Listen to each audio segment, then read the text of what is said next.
高雄在地人闲聊，高雄越来越热闹，为什么却没有大家一起变有钱？先说结论高雄现在正在经历摩西分红海，那一边是科技新贵在抢房子，那一边是老师傅被裁员，选错边未来真的是会差非常的多。嗨，我是买房阿元，订阅买房阿元，我先祝你老了有房也有钱。我们在上一支影片聊了房客在你家轻生该怎么办，如果你还没看过的话，你可以看一下。那今天我来跟你讨论为什么高雄的薪水还是六都垫底。那这次来聊一个新闻，标题我念一下：高雄观光热，经济冷，白侨英批六都垫底，陈其迈说转型的阵痛期那内容是这样，就是高雄这几年靠演唱会经济超多的，有没有？跟 IP 观光行销这很多，什么奥特曼嘛然后泡在水里嘛，黄色小鸭嘛，声量是真的冲得非常非常的高，但是就被质疑说，那你声量有了，钱呢？白侨英议员在质询陈市长的时候就列以下几种状况。第一种状况，人口不断外移，市府强调失业率现在高雄是六都最低那实际原因是劳动人口流失，统计不到，所以变成说只是数字好看，但年轻人持续离开高雄。第二种状况，餐饮跟旅宿表现持续衰退，去年餐饮业的营业额只有六都的第5，那旅宿业的营业收入也在下滑。然后最吓人的是第三个状况，个人所得六都垫底，高雄占最大宗那就是喂养最多人口的制造业都在高雄，结果高雄居然是六都里头唯一一个负成长的。那不管是传统产业还是转型中的高科技产业，目前看起来并没有整个拉抬城市嘛。那也就是说，高雄表面上看起来现在风风光光的，那实际上还是有点怕会出一点状况啦那这质询的内容大概是长这样。那陈其迈市长的回应是说，你产业数据会下滑，这个跟国际情势有关。首先就是受美国关税政策的影响，再来是中国的钢铁产能过剩，直接给它冲击全世界。他特别提了钢铁就中钢那高雄以前最畅销的中钢那高雄的传统产业刚好就是石化跟钢铁为主嘛，所以这一波就是直接被打到。而且他也强调说，如果你把钢铁跟石化先拿掉不算，其他的制造业目前都是有在大幅成长的，尤其是电子零组件产业，从2020年以来成长的幅度达到 65%， 所以转型是有在发酵的，只是它需要时间。最后陈市长说，现在的确是产业转型的阵痛期，但是高雄不转型就是死路一条。所以你看到这个新闻你不用太过担心啦，因为高雄市政府现在很明显他怎样，他在状况内啦，他没有搞不清楚状况。我们接下来就来讨论，现在高雄真的很危险吗？我们还是要来讨论一下白议员讲的状况。因为他讲的东西并不是空穴来风现在很多如果是传统的石化产业生意确实都，这不叫不太好，叫非常不好了。你看这个新闻标题我念一下，坏消息，信昌化工林园厂大裁员，高雄劳工局介入调查就长春集团旗下的信昌化工林园厂目前已经停产超过2个月，并且于今年的1月5号由总公司派人与员工沟通，看是否转调或优退之类的。然后听说其他地方的工厂也是差不多的状况，但是我们把目光转向半导体的时候，哇，那个画风一转完全不一样。你看这个截图，今年的3月28日才刚办完半导体的征才博览会，这什么意思？大家都缺员工啊哪一些公司在缺员工随便讲几个你听过的，鸿海、IBM、华邦电、日月光、华泰电，你看是不是只要换个产业这个赛道完全不一样，一边是裁员一边他们缺人就这样。所以以我们旁人的目光来看，你就不会觉得怎样，甚至你会觉得说不定这是一个好事情，反正就转型嘛。因为被干掉的石化产业，它的员工薪资跟营收真的没有半导体产业来的高。但这件事情对当事人来说，就是被裁员掉的人来说是相当残忍就对了。这也是陈市长讲的阵痛我也会看先猜，未来这种唱衰高雄的新闻会怎样？会不断的出现，一定的因为有题材因为要凑这个陈其迈陈市长嘛。为什么？这看起来只是第一枪接下来石化厂还会有不断的状况发生，一间一间关。那每关一间每裁一次员都是议员去质询市长的好新闻。可是半导体厂在招人这种事情，听起来就不痛不痒了，对不对？因为招人干嘛要抢而去？裁员啊，群情激愤啊，这个才有那个新闻媒体喜欢的爆点哦。最后你要知道，未来的高雄会摩西分红海哦。我这样讲是比较夸张啦，但是同一个高雄同一个高雄，传统产业在这边裁员，半导体在那边抢人，撑起高雄半个世纪的传统产业，这几年过真的是很惨啊！钢价一路探底，订单被中国杀到见骨，然后整个传统重工业这几年明显承受各种压力，都快挂了还有螺丝嘛，扣件业五金扣件，这个现在也是面对中国的倾销啊。像冈山螺丝厂不是说超有名吗？然后我看那个哈哈台的影片就是哈哈台不是做闲人街访吗？就问到一个妹妹，她说她是什么扣件业的行政，说订单少非常非常的多。你看，可是啊，把镜头拉到半导体，楠梓台积电进驻，桥头科学园区动工，一堆上下游供应链抢着卡位。最新的新闻还是日月光要加码投资人物嘛，对不对？那搞得附近的建商推案一案比一案还高。那租屋市场更夸张，房东根本不愁租不掉。这代表什么？这代表说，你如果要在高雄置产，那你就不能只看高雄好不好这种大方向，你要看的是你买的那一区是在崛起中，还是正在产业外移、人口外流那你买错边，很可能就住套房。这就是我说的摩西分红海。同一个高雄，一边是科技新贵捧着现金在那边找房子，那一边是老师傅烦恼下个月薪水在哪里。你要问我到底该不该在高雄买房，我的答案依然是买这很值得买。只是你要很清楚说，接下来高雄它的资源会倾斜在哪边哪个地区、哪个产业，科技公司要入驻哪边，那你就买那附近就对了。这也是我为什么一直强调，现在高雄的房市其实算复杂你要买之前最好做一下功课。那当然你不想自己做功课，你就买我的频道会员，因为我功课都做好了那你直接抄就行了。讲完了，我们整理一下，今天我们讲了高雄看似观光热络，经济看起来却没有好转的矛盾现象。我们先分析了高雄目前传统产业受到的各种冲击，石化跟钢铁陆续裁员，薪资困难，但是另一边半导体产业却迅速崛起，那大量的企业还在那边抢人，形成一个非常明显的就摩西分红海的局面左边右边完全不一样。结论就是高雄现在的经济跟房地产都处于重大的转型期那你要置产，关键不是要看整个高雄好不好，而是因为我们钱都有限，你知道，你要买不是买整个高雄高雄也没出一个什么高雄市 ETF 让大家买那就是你大概只能选一间两间嘛，那你就要精准的插针那插到把握住产业转型的方向会受益的地方。像我都看中古屋嘛，那你先进安预售，你要往上抬就往上抬，旁边的中古屋莫名其妙鸡犬升天嘛就是这样。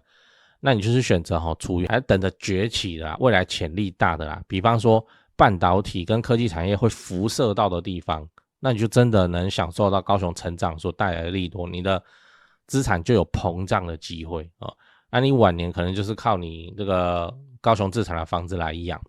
这个也不用在那边猜，也不卖什么关子，因为那个高雄市政府苦口婆心嘛讲了几年了好像就两个，第一个高雄台积电他们辐射会到的周围，辐射会到的意思是什么？意思就是说，就是员工开车骑车30分钟会到差不多。你也不要想说那整个楠梓台积电是不是？那我去买小港那这样的话，光交通你就吃不到那边的人了反正就是台积电那再来就是新湾区，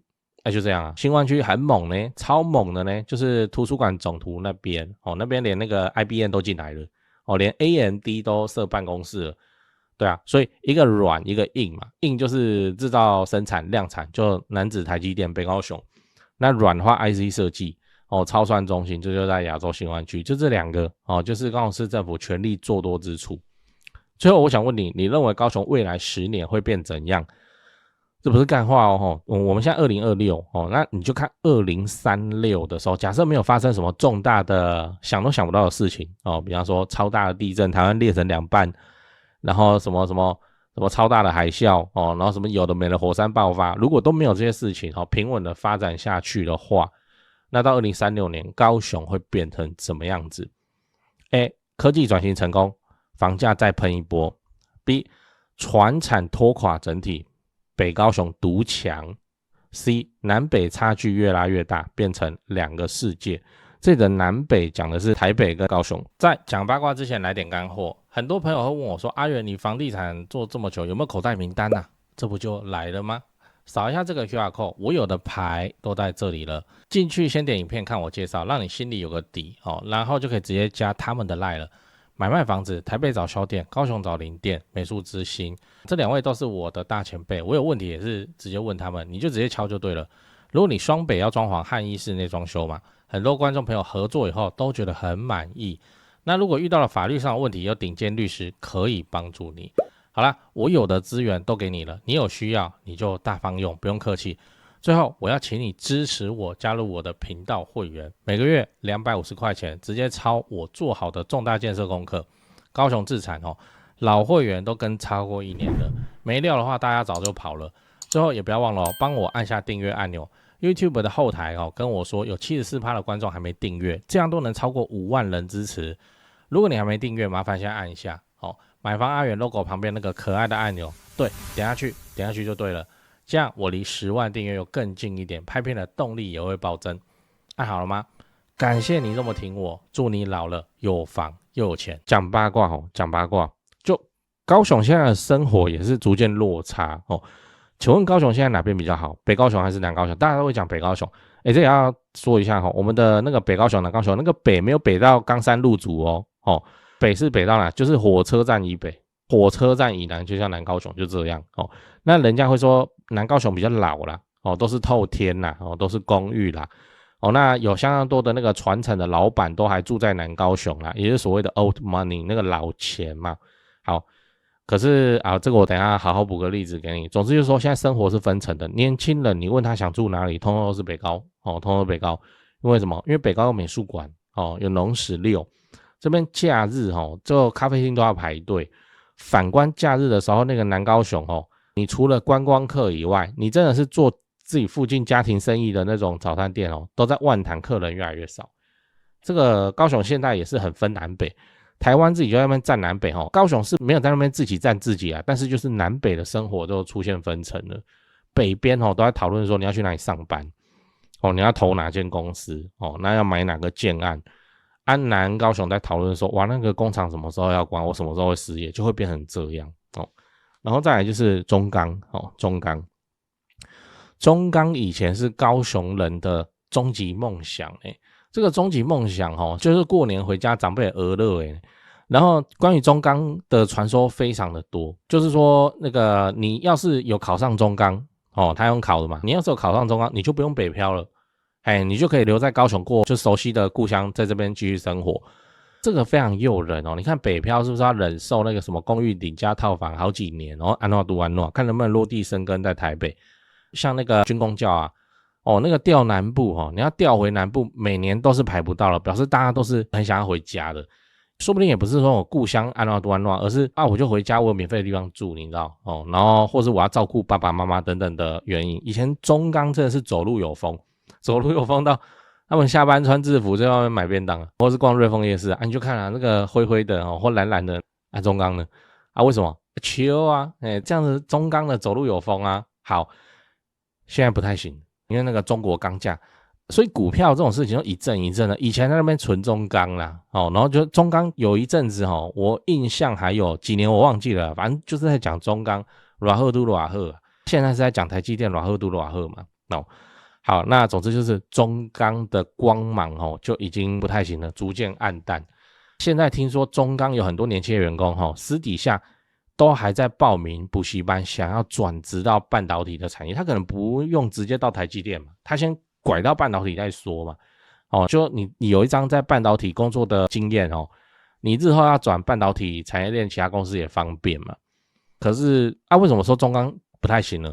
因为中钢人100万年薪他面对现在的房价是已经喷发过后的房价的高雄就会发现奇怪，我不是贵族吗？以前中钢单身的相亲多厉害我不是一个单身贵族怎么现在买房我也不是买不起啦我就是买个小两房顶多加个机械车位，就要把我的100万年薪都耗用的差不多了。自己累积财富的速度是被那个来高雄2年的工程师狂电在这种情况之下对不对？那个相对剥夺感，想要去半导体产业，这也是情有可原哦。那中钢的那个相亲市场，是就我说的以前高雄的女孩子在相亲，也不是说女孩子主动要去相亲，而是通常都被爸妈叫去的嘛。那你只要听说男方在中钢上班，那是什么的象征？那是稳定的象征，稳定哦。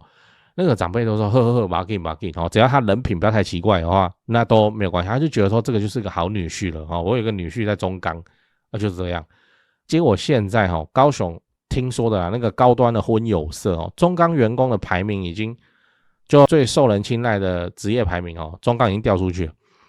现在第一是谁？当然叫做台积电工程师，对不对？你相亲你就说台积电工程师，我靠，那个中钢就不见了第二是谁？IC 设计，就是做那个 Design House 的。那以前的那个像连中钢就都被往后排高雄的婚姻市场现在就很现实啊，没办法，那个半导体产业真的很夸张，累归累做二休二，有10万青年10万肝，居居轮班救台湾这种肝用这样子爆的那大家的新鲜的肝恰似一串鞭炮爆不完爆出了台积电的竞争力，哇，那个薪水分红也是很厉害网络上还是看到有人在说台积电薪水哪有很好，我去那边弄也才80几万，不是啊，所以你这个要专业也没专业要技能也没让你去待一个产线，你以为台积电没有来高雄你可以拿到更多，然后还没闲总之就是现在新贵就是台积电啦以前的新贵还是什么联发科嘛，好像做软体设计的那个 IC 设计的，现在新贵直接我说在高雄直接就是台积电台积电工程师就金饭碗中钢就被嫌弃什么中钢是稳定可被嫌弃什么薪水很死板没有成长就这样。那还有一个八卦就是楠梓房东在那边大清洗计划这个是楠梓大社一带最近的我听到的东西，反正就是楠梓大社以前套房能租给谁不能租给谁就学生或是那个什么早餐店的员工大概就是这样。然后老房东最近都纷纷说没有，我要整修就不租了，我要给亲戚住就不租了，终止租约。终止租约它的目的是什么？它就是收回来把房间简单整理整理，油漆重漆然后换 IKEA 的灯具然后就是看怎么便宜怎么来淘宝货进一进转手就租给那个台积电的包商或是工程师就这样。所以那房租也都抬上去了，这就是物理上的清洗大家要换租客，换成更好等级更高的租客你这边生活了几十年的老房客很多就这样物理性的就被赶出自己的生活圈。然后还有就是南高雄是高雄的 old money 老钱都在搬家，真的都在搬家。南高雄就所谓的前金苓雅，尤其是前金，你这个在 Google Map 上你打前金区你看它的范围有够小苓雅的话反而很大那前金区反正就爱河周边了，这边住着非常多传统产业的老板跟官员真的官员像以前高雄市长住哪里我也都知道，跟官员大概都是在那一带也是所谓的老钱old money。那现在这些老板嘴上都在骂说经济环境不好大环境不好政府在那边基本公司条啦，反正骂归骂自己怎么样买北高雄的房子就买。那这些old money最喜欢买哪边都聚集扎堆都在美术馆的大坪数豪宅案，这个都是超过高雄豪宅线的。像黄苑建设玉之苑已经有听到翠上有中介在报喜，就是说2025很惨结果2026的3月他可以直接成交2户玉之苑，就是这样。那谁有办法买这个玉之苑？是那个台积电来的吗？有可能但是就是那些老钱要买，嘴上讲是讲这样其实就是慢慢往这个美术馆这边来搬。也不是农16，我跟你说是年轻人要生活机能要热闹闹他才要农16。那个老灰黑摩擦你知道他要是安静那安静的话就是美术馆这个地方。你说美术馆没捷运只有轻轨轻轨还在南美术而已其他的话就是台铁啦，交通不方便，他们怎么会想要住？怎么不想要住？就是安静安安静静那他也没要干嘛，他就是出去然后美术馆走个1-2圈，今天的运动就有了他就要这种安全宁静的生活就好，反正就是这样大家这些老钱我观察到了都是往这个美术馆这边搬家为什么？因为他们就知道南高雄的工厂正在走下坡嘛。为了这个以后儿子女儿的财富上的竞争力，那怎么办？就是北高雄的豪宅要给他买几间起来，就这样了。即使生意做得不好，就像接班人表现不好，那也没关系啊。那至少家里的财产还是，只要他不乱搞的话，都还是够用的。就是这样。那南高雄的豪宅市场除了新湾区那边陆陆续续出现严重的老龄化现象，就是隔很久没再盖新的。反观这个美术馆马卡道路上，对不对？那个皇苑建设玉皇苑在拆鹰架了，那个就是创下高雄实价登录最高 84.7 万顶楼户一层2亿。那我特别讲说实价登录是这样，就是有没有更高？有，还真的有，也在美术馆这里叫高雄 HH， 久没有拍过豪宅开箱啊。好啊，我们坊间都传有一笔，因为那个中介成交很高兴，他会一直讲嘛就是有成交一坪95的，但是被实价登录盖牌了反正就是这样。高雄啦，所以现在看起来就是北高雄蛮强的，而且这个强比南高雄那种老旧街区还要强个蛮多档次的。那南高雄也不是没有机会，就是要看新湾区。这也是我说高雄市政府操盘的节奏很鲜明他没有要大家一起放烟火爆发，然后互抢资源。现在就是等台积电，你看这个接的多好啊！北高雄台积电预期在2028年的 Q3、Q4 就会实现 P1 到 P5 的量产P1 厂到 P5 厂，当然有 P6 厂送还品种这个以后再说。然后南高雄新湾区特茂山的指标建案就是又是新复发新复发那边特茂山北基地要盖6栋6栋，那底下有2栋会粘在一起这样然后做什么商场之类的。它2029要交还给台电跟市政府各一栋，2029那它装潢，然后厂商完成进驻是不是2030了？这什么意思？就一波一波走。现在到2030年之前的明星光环都在北高雄台积电这里那之后就是新湾区了，因为那边的办公楼通通都成型了。那个特茂山南基地南之南这个国城也盖得蛮快的嘛，然后还有鸿海的捷运 Y15 连开，这里都在新湾区。所以说新湾区不是不行，是现在不是他的舞台他要等到2030年以后才换他去站那个舞台。我所看到这个就是高雄市政府操盘的节奏。好啦，跟你分享啦，很好啊。如果你有选择的话，当然是可以在高雄自产啦你看重大建设连发，即使是什么伊朗美伊这样打起来，那重大建设并没有停，对不对？所以我个人认为很好啊。至少我们自产在高雄的转变，高雄的改变我们都看得见，而不是说我去自产到某都市，然后恐怕它10年前10年后好像是同一个样子。高雄现在是剧烈的转型跟进步当中，我个人是非常看好的。你看我自己都搬下来住了，对不对？